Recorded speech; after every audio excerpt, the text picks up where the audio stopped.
Can't remember your Wi-Fi password, but want to share it with someone or enter it on another device? We're here to help. I'm Jessica, and in this video, I'll show you how to see your Wi-Fi password on Android. Now let's get started. To see your Wi-Fi password on Android, first open your Settings app. Select Connections. Then tap Wi-Fi. Tap the Settings icon beside the Wi-Fi network you're currently connected to. Then tap the eye icon beside your password.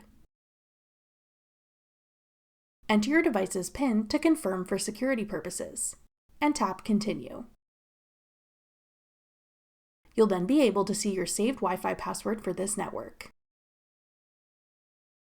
That's all it takes to see your Wi-Fi password on Android. For more helpful Android tips and tricks, check out our full playlist of Android tutorials. Click the playlist on your screen now to watch. Thanks for watching.